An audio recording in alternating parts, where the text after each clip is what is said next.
చాలామంది అమ్మాయిలు అరే 2 మినిట్స్ మ్యాగీ కట్టరా అని చెప్పేసి చాలామంది అమ్మాయిలు అంటారు. సో, అలా కాకుండా the partner should be like four play గాని ఇలాంటివి చేస్తే ఎక్కువ సేపు ఉండంటారా? ఏంటి దీని గురించి? అందులో ఇప్పుడు మీరు అడిగిన ప్రశ్న ఏంటంటే ఈ ప్రిమెచ్యూర్ ఎజాక్యులేషన్ ఇంప్రూవ్ అవ్వాలి.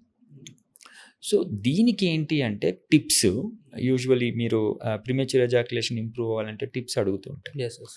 సో మనం స్క్వీజ్ టెక్నిక్ అంటాం. అంగం కింద భాగాన్ని పట్టుకొని గట్టిగా అయినప్పుడు స్ఖలనం కాకుండా స్క్వీజ్ చేయాల్సి వస్తుంది. ఓకే. అది స్క్వీజ్ టెక్నిక్స్ అంటాం. ఇది ప్రిమెచ్యూర్ని కొద్ది గొప్ప నిలుపుతుంది. ఓకే. సో అలా కాకుండా మనము స్టాప్ అండ్ గో మెథడ్ అంటాం. అంటే అంగం స్తంభించిన తర్వాత కొద్దిసేపు దాన్ని మాస్టర్బేట్ కైండ్ ఆఫ్ చేసిన తర్వాత మనకు జస్ట్ హై లెవెల్కి వెళ్ళిన తర్వాత ఆగిపోతారు. ఆగిపోయిన తర్వాత మళ్ళీ చిన్నదయ్యేటప్పుడు మళ్ళీ వి స్టార్ట్.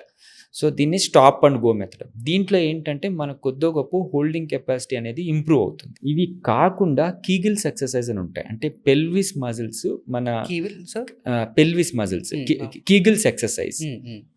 మనం కీగిల్స్ ఎక్సర్సైజ్ అంటే పెల్విక్ మజిల్స్ గడ్డిలు ఇంప్రూవ్ అవ్వడానికి, మజిల్ స్ట్రెంత్ ఇంప్రూవ్ అవ్వడానికి ఆ ఎక్సర్సైజ్లు చేయమంటాం.